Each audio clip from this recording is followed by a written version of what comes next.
Para business leaders dan intellectual business community, kita lanjutkan lagi diskusi kita hari ini, yaitu The Experience Trap yang kita ambil dari Harvard Business Review bulan Februari tahun 2008, yang mengatakan bahwa experience itu bukan berarti seseorang itu belajar dari experience tersebut, karena kebanyakan experience di dalam dunia nyata itu sedemikian kompleksnya sehingga satu variabel menyebabkan satu result itu nggak gampang di-track oleh orang, ya, karena yang membuat belajar kan orang bisa tahu bahwa ada perubahan satu variabel memberikan perubahan result, ya. Tetapi dalam kenyataannya adalah antara variabel dan result bisa ada time lag, kemudian juga situasinya sedemikian kompleks sehingga tidak jelas variabel mana yang menyebabkan result yang mana, sehingga kalau itu dilepaskan begitu saja tanpa adanya satu sistem yang mendukung pembelajaran dari experience ini, maka kebanyakan orang tidak akan belajar dari experience-nya. Dan kita masih berdiskusi dengan Andre Wenas, Chief of Corporate Human Capital Tudung Group Holding dari Garuda Food, perusahaan yang sangat committed untuk learning. Kita belajar bagaimana situasi yang dialami di Garuda Food dan apa policy-policy ataupun pendapat-pendapat yang dilakukan di Garuda Food, karena bagaimanapun juga Garuda Food cukup di depan dari kebanyakan perusahaan di dalam learning di dalam organization. Oke, Pak Andre, tadi kita mendiskusikan tentang kriteria-kriteria yang dipilih untuk Garuda Food untuk pemilihan seorang manajer ataupun satu project leader, ya.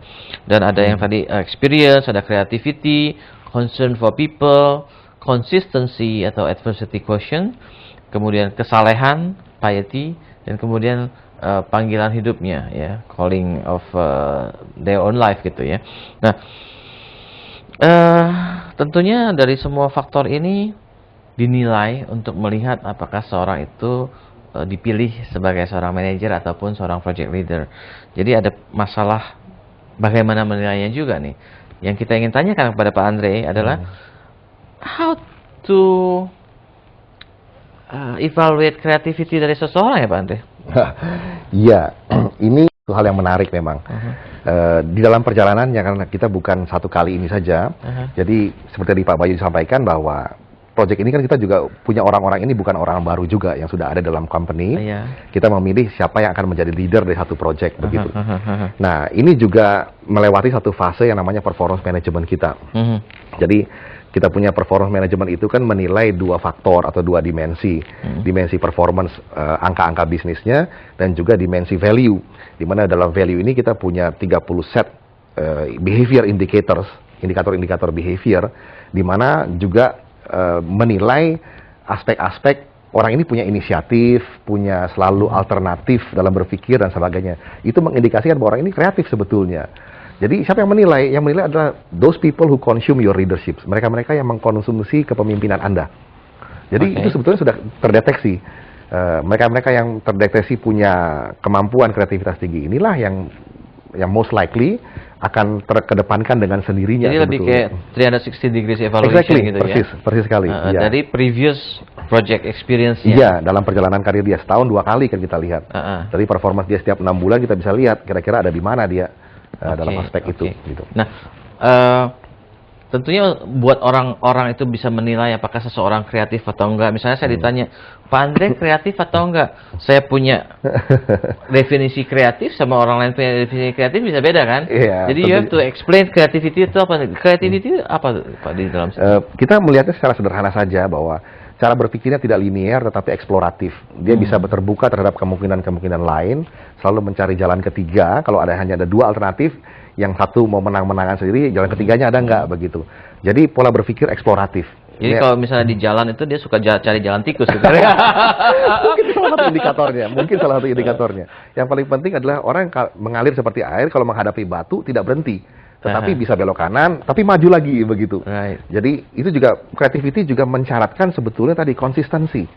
Jadi daya tahan dia untuk terus bertahan untuk mencari jalan keluar. Jadi ini satu dan lain hal ini bukan satu hal yang terpisah-pisah, tetapi lebih merupakan satu hal yang terintegrasi. Tapi ada juga konsistensi yang ketemu tembok ditabrak terus temboknya, gitu kan? Nah, bisa aja begitu. Ada orang bilang itu berarti dia itu kepala batu yang sehingga tidak kreatif. But on the other side, kalau akhirnya temboknya roboh, orang bilang oh itu persisten, gitu. by luck gitu. Jadi yang menentukan result gitu ya, bukan menentukan usahanya yang mana gitu kan. By the end of the day, result yang akan menentukan berhasil atau tidaknya, bukan? Saya kira ya itu juga mesti dilihat ya, akhirnya. Kalau dia persisten dan ternyata memang karena dia yakin itu adalah jalan satu-satunya, ya dia harus persisten di situ. Nah, begitu gitu kan. Jadi nobody knows until the result comes up. Gitu exactly. Kan?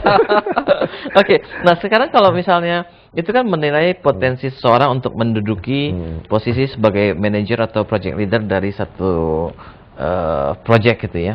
Iya. Nah setelah project itu selesai, apa yang dinilai Pak? Kalau project dinilai sebetulnya kalau project itu sendiri sebetulnya nggak begitu susah ya, hasil dari project itu tentunya kita lihat. Project itu deliver the result atau tidak deliver the result. Maksudnya projectnya dinilai deliver the result atau not deliver the result, tetapi menilai keberhasilannya orang tersebut atau secara individual project manager tersebut dikatakan dia berhasil memimpin satu project, apa yang dinilai? Iya, itu kalau dari aspek orangnya sekarang kita melihat itu adalah cerita yang lebih kompleks sebetulnya. Betul, karena kan result dari satu project bisa jadi memang karena the leader manage the project well, atau sebenarnya the leader manage the project not well tapi luck gitu kan. Betul. Hoki aja gitu. Persis. Justru itulah kita mesti lebih hati-hati dalam menilai suatu project management performance orang. Manakala kita bicara mengenai orang, kita harus lihat prosesnya. Jadi along the process kita harus men-set fase-fase di mana kita melakukan review. Justru kita mengatakan bahwa setiap pemimpin di dalam organisasi ini harus tahu dua hal. Pertama, know your job. Yang kedua, know your people. Nah, bagaimana kita bisa tahu mengenai know your people? Kalau know your job biasanya orang udah tahu ya, pastilah ini pekerjaannya, bagaimana project manajemennya, apa yang dia mesti lakukan, program-programnya apa, budgetnya berapa, dan seterusnya. Tetapi know your people itu hanya bisa kita ketahui kalau kita betul-betul involved, terlibat di dalam project itu, berinteraksi dari hari ke hari dengan orang itu. Nah, sebetulnya dari situ kita sudah bisa melihat apakah orang ini mengenal betul timnya, mengenal betul anak buahnya. Nah, itu pun secara informal. Secara formal kita melakukan session yang namanya coaching and counseling. Jadi betul-betul lewat satu minggu atau satu bulan sekali ada formal session di mana atasan harus bertemu dengan timnya untuk coaching and counseling. Itu lebih sifatnya tercatat, harus ada resultnya, begitu. Sehingga by the end of the day atau by the end of the project, orang itu mengenal betul bahwa orang ini sebetulnya sudah habis-habisan bekerja. Result dari project itu memang bisa aja dia goal, bisa aja project itu dipending, bisa aja project itu dibatalkan. Itu nggak masalah gitu. Itu nggak masalah. Yang paling penting selama prosesnya, kalau kita mau menilai orang, bagaimana orang ini menjalani prosesnya, menjalani detail dari proses ini. Memang kita tahu bahwa menghadapi project yang kompleks, orang itu akan tidak belajar sebelum studi ini. Saya kira ada poinnya juga, ada poinnya juga. Oleh karena itu, bagaimana kita menyiasatinya di dalam perjalanan project ini. Bekerja secara tim, karena tadi saya katakan kolektif memori ini akan lebih powerful dibandingkan dengan individual memori. Jadi saling mengingatkan dalam project itu kita harus dipecah, harus dibagi-bagi menjadi critical success factors yang harus jadi chunkable, sebutnya bisa dikunyah. Begitu. Project itu bisa begitu raksasanya, sehingga kalau nggak bisa dikunyah, nggak bisa ditelan gitu. Tapi kalau project itu kita cacah menjadi satu critical success factor, ada 10 atau 20, dan kita bagi menjadi sub project ini dikepalai oleh orang-orang masing-masing. Setiap project itu juga dibantu oleh orang-orangnya secara matriks, sehingga mereka punya kepentingannya, punya goal yang sama. Semua 20 critical success factor ini punya vektor yang sama menuju satu titik. Ya, tapi if you say that memorinya adalah kolektif memori, tapi kan setiap project ad hoc ya, maksudnya timnya bisa berubah kan, orangnya bisa berubah ya kan. Kemudian gini, dari artikel ini kita lihat bahwa artikel ini mengatakan project manager doing the same mistake again and again gitu ya.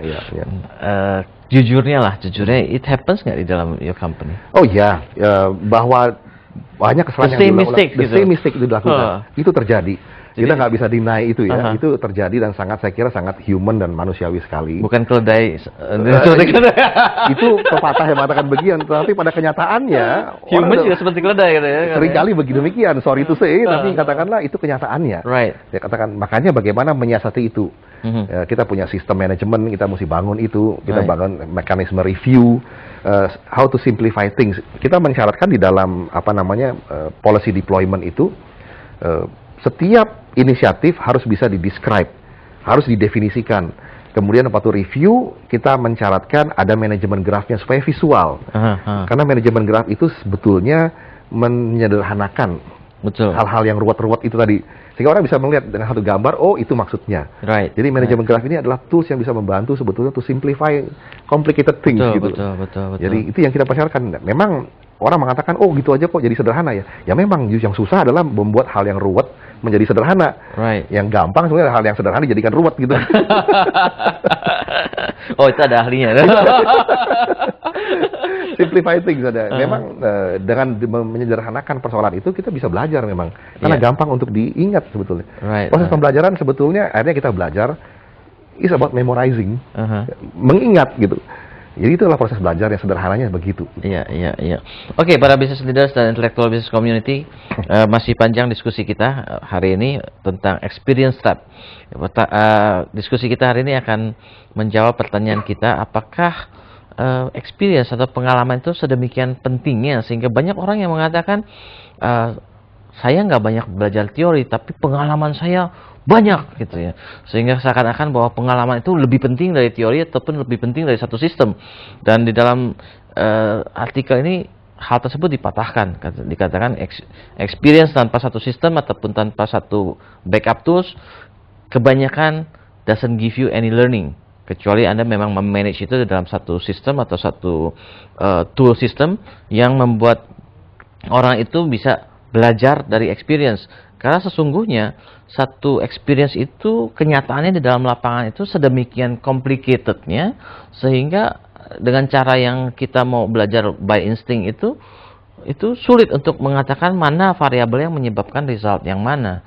Karena too many variables, resultnya bisa compound, bisa karena beberapa variabel terjadi sekaligus, bisa juga karena satu variabel menyebabkan resultnya itu time lag-nya terlalu panjang sehingga nggak jelas gitu ya. Nah, disinilah maka artikel ini akan sangat berguna untuk menilai experience yang seperti apa yang perlu ditunjang di dalam company kita sehingga experience itu bisa menjadi satu pembelajaran, bukan hanya sebagai experience yang lewat begitu aja dan the next project people do the same mistakes ya. Kita akan lanjutkan diskusi kita dalam segmen berikutnya, tetapi buat Anda yang ingin berpartisipasi silakan SMS ke 0896 kali 788 dan silakan kemukakan pendapat Anda tentang diskusi kita hari ini ataupun tentang program CEO Reference. Kita akan break untuk masuk ke dalam segmen berikutnya.